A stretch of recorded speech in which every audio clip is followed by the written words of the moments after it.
¿Ustedes recuerdan esos sitios que marcaron su vida pero que se han transformado a lo largo del tiempo? Seguro ya se les vino algo a la cabeza. Por ejemplo, ese barrio en el que ustedes crecieron pero que ha cambiado un poco, o ese colegio o jardín en el que ustedes estudiaron y hoy está convertido en edificios, la sede de su empresa en la que ustedes trabajaron y que hoy es sede de otra empresa. En fin, son muchos los ejemplos de los lugares que se han transformado a lo largo del tiempo y que para ustedes representan grandes recuerdos. Ramiro Hernández Restrepo, por ejemplo, recuerda en este cuento cómo se transformó un pueblo pequeño después de la llegada del tren. Margarita Ávila, en este otro, recuerda cómo el 6 de diciembre de 1989 el edificio del DAS se vino abajo tras un fuerte estruendo. Ella, más que verlo, lo sintió desde dentro de las instalaciones. Y Fructuoso Velasco aún tiene en su memoria cómo se cayó el gigante de su pueblo, una ceiba centenaria. Y fue a las 2, cuando ese coloso de la flora tropical de la familia Las Ceibas perdió su arrogante e imponente severidad vegetariana y se vino a pique, acabando así con 80, 100 o más años como centinela a la entrada de nuestro bello pueblo del Zulia. Hoy, así como Margarita, Ramiro y Fructuoso, vamos a desempolvar esos recuerdos del pasado y sobre todo los de esos sitios que marcaron tu vida o la de tus padres o tus abuelos y que hoy lucen algo distintos. Recuerden que aunque estamos aislados, nuestra creatividad no está en cuarentena. Bienvenidos a la Escuela Virtual de Historias en Yo Mayor.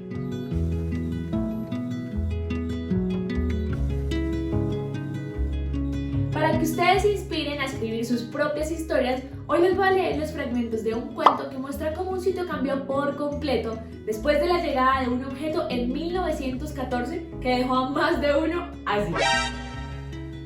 El lunes 9 de marzo de 1914 iba a ser una fecha que por mucho tiempo no olvidarían los habitantes de aquella cálida y tranquila población conocida como El Sitio, no muy distante de la villa, su capital. Para entonces casi toda la población estuvo a la espera de algo que no lograban descifrar exactamente y que en medio de tanta habladuría y conjetura se había convertido en el tema principal de todo corrillo y costurero. Básicamente el rumor que circulaba en ese entonces era que algo muy grande estaba por llegar, pero ¿qué era? Lo único que se sabía y que en realidad la gente había podido ver era que meses antes una cuadrilla de jornaleros había estado trabajando el camino por el que andaría algo muy grande, pero que nadie lograba establecer muy bien qué era.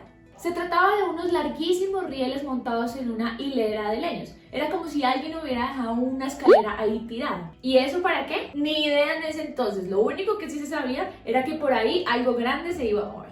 Ateridos e impacientes estaban todos, sin pestañear siquiera para no perderse nada de lo que fuese a ocurrir. De pronto, en el recodo de la carrilera, al fondo, no muy lejos de donde estaban todos a la espera, se apareció ese horrible monstruo con un enorme ojo en el medio, haciendo un ruido de 1000 demonios y echando humos por encima de su cabeza y sobacos. El terror y el pánico se apoderaron de las personas, tanto así que el cura se levantó y dijo: Jesús, María y José. Por supuesto, lleno de miedo a las personas, muchos salieron corriendo apenas vieron llegar ese objeto y otros no salieron de sus casas por días. Imagínense el susto tan fuerte. Ese día, la primera locomotora del ferrocarril de Antioquia, conducida por Efraín Lopera, el maquinista más viejo y veterano de la empresa, inauguraba su recorrido con un retraso considerable y pasaba de largo por aquel ya desértico lugar. La sorpresa que se llevaron después los habitantes al ver la llegada del moderno sistema de transporte que le traería progreso a la ciudad y por supuesto al país fue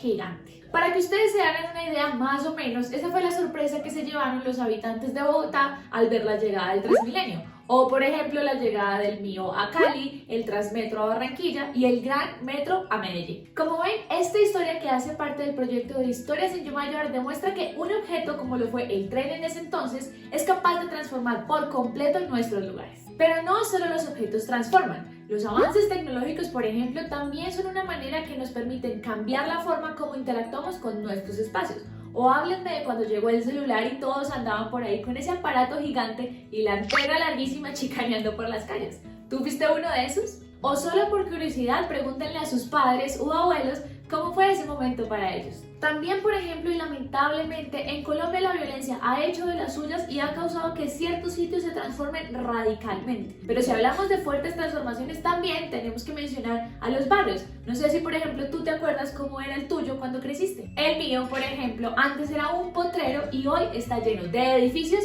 y vías. Como ven, son muchísimos los ejemplos que hay y seguramente tú o tus padres y abuelos tienen historias por contar. Así que para esto les propongo algo. Vayan y busquen en sus casas esos álbumes que guardan fotos que los transportan a sitios que marcaron sus vidas. Cada imagen de esas seguramente guarda una historia que nosotros estamos ansiosos por conocer. Compartan en sus redes sociales la historia para que todos la puedan conocer utilizando los numerales, nuestros lugares y creatividad en cuarentena.